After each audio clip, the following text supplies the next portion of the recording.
Episode کی شروعات میں ہم دیکھتے ہیں کہ میگاجا میں ابراہیم صاحب کے سپاہی تیر چلانے والے بزنطینی سپاہی کو لے کر آتے ہیں۔ عثمان صاحب کی موجودگی میں الجائی اسے دبوچ لیتا ہے اور خنجر اس کے گلے پر رکھتے ہوئے کہتا ہے تم غلط محل میں غلطی کر رہے ہو۔ الجائی کے خنجر پکڑنے کے انداز کو دیکھ کر عثمان صاحب اس لمحے کو یاد کرتے ہیں جب جنگل میں یونس ایمرے نے عثمان صاحب سے کہا تھا ہم جانتے ہیں کہ احمد کی لاش لانے والے سپاہیوں نے کیا کہا۔ قاتل نے دائیں ہاتھ سے خنجر کا استعمال کیا، اس نے بائیں ہاتھ سے اس کا گلا پکڑا اور دائیں ہاتھ سے خنجر استعمال کیا۔ قاتل پھر اپنا غصہ دکھائے گا عثمان صاحب۔ اس منظر میں الجائی نے سپاہی کو ویسے ہی پکڑا ہوتا ہے اور خنجر بھی اسی انداز سے تھامتا ہے۔ پھر ہم دیکھتے ہیں کہ سردار ابراہیم سپاہی پر چلاتے ہوئے کہتا ہے یہ کیا صورتحال ہے؟ عثمان صاحب اس محل میں ہمارے مہمان ہیں، تو گائے تم نے یہ کیسے ہونے دیا؟ تو عثمان صاحب کہتے ہیں یہ وہ حکم تھا جس کی میں بات کر رہا تھا ابراہیم صاحب، آپ حکمرانی کی بات کر رہے ہیں لیکن وہ آپ کو للکار رہے ہیں۔ یہ سن کر سردار یعقوب محمد سے کہتا ہے محمد اس کتے کو نہ مارنا، ہماری سرزمین میں عثمان صاحب کو مارنے کی کوشش کرنے کے پیچھے اس کا مقصد کیا تھا؟ میں یہ سب باتیں اس کے منہ سے جاننا چاہوں گا۔ محمد کے کہنے پر سپاہی اسے لے جاتے ہیں اور سردار ابراہیم کہتا ہے سب اپنی نظریں محل کے تمام سپاہیوں پر رکھیں، اگر دوبارہ ایسا حملہ ہوا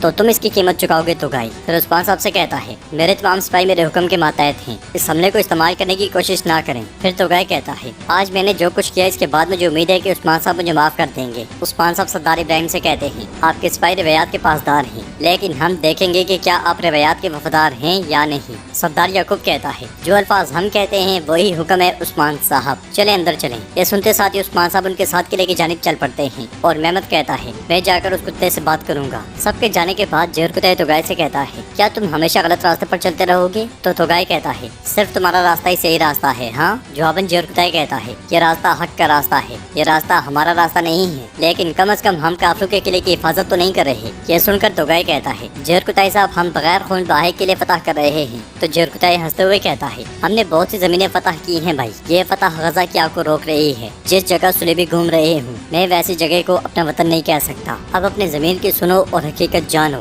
ورنہ یہ چیز تمہیں سب سے زیادہ تکلیف دے گی۔ یہ کہتے ساتھ ہی جہر کتے آگے بڑھ جاتا ہے۔ ناظرین اس کے بعد ہم دیکھتے ہیں کہ کائی قبیلے میں خواتین جہیز کا سامان دیکھ رہی ہوتی ہیں۔ الجن کپڑے دیکھتے ہوئے کہتی ہے بالا کو دیکھو، وہ پہلے ہی جہیز تیار کر چکی ہے۔ اس لیے میں بالا خاتون گونجا کے ساتھ خیمے میں داخل ہوتی ہیں۔ فاطمہ کہتی ہے اس سے پہلے کہ میرا بھائی اپنی محبت کا اقرار کرتا میری ماں نے جہیز کی تیاری شروع کر دی تھی۔ جواباً بالا خاتون کہتی ہے تب وہ کہتا تھا کہ مجھے محبت نہیں ہوئی لیکن اب ہم ان کا جہیز تیار کر چکے ہیں۔ جہیز کو دیکھتے ہوئے گونجا کہتی ہے بالا خاتون اس کی ضرورت نہیں تھی۔ تو بالا خاتون اسے پیار کرتے ہوئے کہتی ہے کیوں میری بیٹی، یہ بھی میرے بچوں کے لیے کافی نہیں ہے۔ پھر بالا خاتون کے اشارہ کرتے ساتھ ہی سب خواتین چلی جاتی ہیں اور بالا خاتون گونجا کے ساتھ بیٹھتے ہوئے کہتی ہیں تم نے اس محبت کے لیے بڑی قربانیاں دی ہیں، تمہارے دل میں جو آگ ہے وہ ہر روز تیز ہوتی جا رہی ہے، میں اسے دیکھ سکتی ہوں۔ گونجا پوچھتی ہے کیا میں اس آگ کو بجھا نہیں سکتی؟ میں اپنی ماں اور بھائی کی عادی تھی لیکن میرے بابا، میں نے ہر چیز سے بھاگ کر ان کے پاس پناہ لی تھی۔ اب میں ایک پرندے کی طرح خود کو محسوس کرتی ہوں جو اپنے گھونسلے سے گر گیا ہوں۔ یہ کہتے ساتھ ہی گونجا رونے لگ جاتی ہے۔ تو بالا خاتون اسے پیار کرتے ہوئے کہتی ہے میں جانتی ہوں میری بیٹی، میں جانتی ہوں، لیکن وہ پرندہ اپنے گھونسلے سے نہیں گرا، اس نے نیا گھونسلہ بنانے کے لیے اپنا گھونسلہ چھوڑ دیا ہے۔ اب وہ اپنا گھونسلہ خود بنائے گا، وہ پہلے سے زیادہ مضبوط ہوگا۔ جبکہ تم اپنی نئی زندگی شروع کر رہی ہو، تم اکیلی نہیں ہو، میں ہمیشہ تمہارے ساتھ ہوں گی بیٹی۔ گونجا کہتی ہے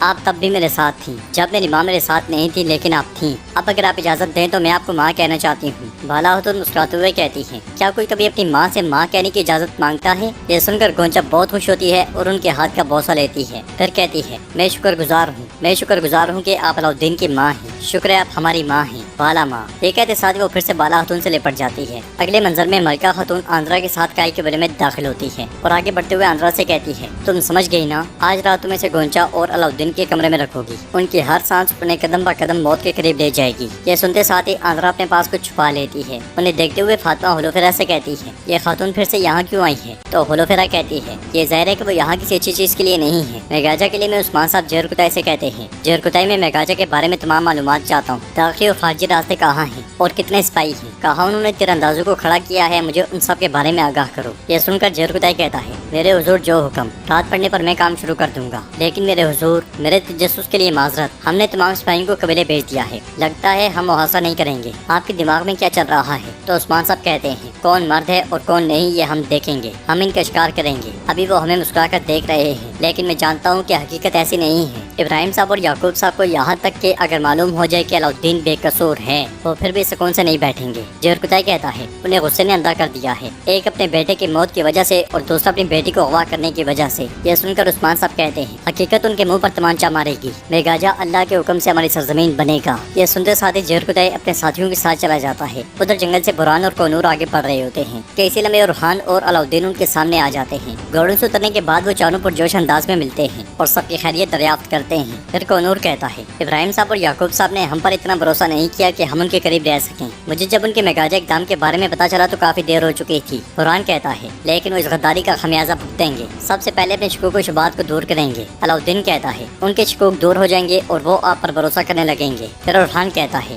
جب ہم الجائے کو پکڑ لیں گے تو وہ مصیبت میں پڑ جائیں گے اور آپ پر ضرور بھروسہ کریں گے، وہ آپ کے ساتھ مل کر سب کچھ کرنا چاہیں گے۔ اور اس لمحے کو یاد کرتا ہے جب عثمان صاحب نے اسے اور علاؤالدین سے کہا تھا بیٹو میری بات دھیان سے سنو، ہم نہ ہی ان کے آگے گھٹنے ٹیکیں گے اور نہ ہی قلعہ ان کے لیے چھوڑیں گے۔ علاؤالدین گونجا اور ہلوفرا کو اپنے ساتھ لے لو اور بورسا میں سامان لے کر جاؤ، تمہارا راستہ میگاجا کے سرحدیں ہوں گی۔ تو علاؤالدین نے کہا تھا ابراہیم صاحب اور یعقوب صاحب یہ نہیں چاہیں گے اور اسے روکنے کی کوشش کریں گے۔ پھر برہان نے کہا تھا وہ قلعے سے دستہ بھیجیں گے اور قافلے کو روکنے کی کوشش کریں گے۔ یہ سن کر عثمان صاحب نے ان سے پیار کرتے ہوئے کہا تھا یہ میرے بیٹے ہیں، بالکل ایسا ہی ہونے والا ہے، ایسا ہو جائے تاکہ قلعہ بغیر سربراہ کے رہ جائے اور فتح آسان ہو جائے۔ اور ہانو سلجھائے گیدڑ کے گلے میں تم رسی ڈالو گے اور اسے قبلے لے کر جاؤ گے۔ برہان اور کونور سے معلومات حاصل کرو اور ان کے مطابق حملہ کرو۔ پھر برہان نے پوچھا تھا گندور صاحب کے بارے میں کیا خیال ہے؟ ظاہر ہے کہ وہ ناراض ہیں۔ تو عثمان صاحب نے کہا تھا ایک سردار کے لیے میدان جنگ میں اتنی لاپرواہی کا مظاہرہ کرنا درست نہیں ہے، خاص طور پر اگر وہ میرے بیٹے کا سسر ہو، انہیں قبلے میں کچھ دیر آرام کرنے دو۔ اس خیال کے بعد برہان کہتا ہے میں ان کے ٹھکانے کو ان کی قبر بناؤں گا، چلو شاباش۔ یہ کہتے اور سنتے ساتھ ہی وہ سب چل پڑتے ہیں۔ کائی قبلے میں ملکہ خواتین کے پاس آتی ہے مگر خواتینوں سے کوئی خاص اہمیت نہیں دیتی۔ یہ دیکھ کر وہ پوچھتی ہے کیا آپ مجھے خوش آمدید نہیں کہیں گی؟ بالا خاتون کہتی ہے جس دن سے آپ سرحدوں پر آئی ہیں آپ خوش نہیں ہوئی ملکہ خاتون؟ تو ملکہ کہتی ہے اس بار میں یہاں خوشی سے آئی ہوں، کیا آپ نے نہیں سنا کہ میگاجا اب سے ہمارا ہے، ہم پڑوسی بن گئے ہیں؟ جواباً بالا خاتون کہتی ہے ہاں بالکل ہم نے سنا ہے، ہم نے یہ بھی سنا ہے کہ آپ نے اسے کیسے حاصل کیا ہے۔ تو ملکہ کہتی ہے مجھے امید ہے کہ آپ ناراض نہیں ہوئی، ویسے بھی ابراہیم بے اور یعقوب بے نے عثمان صاحب سے بات کی ہے اور اس پر اتفاق کیا، اب دشمنی اختلاف ختم ہو گئی ہے۔ یہ سن کر بالا خاتون کہتی ہے اختلاف ختم، آپ نے اپنے بیٹے احمد کے قاتل کو بھی ڈھونڈ لیا، اب آپ ہم سے کیا چاہتی ہیں ملکہ خاتون؟ تو ملکہ کہتی ہے کیا ہم یہاں کھڑے رہ کر بات کریں گے؟ کیا میں آپ کو مہمان نوازی کا طریقہ سکھاؤں؟ تو بالا خاتون کہتی ہے چلے اندر چلتے ہیں۔ خواتین ایک طرف جبکہ اندرا دوسری طرف چل پڑتی ہے۔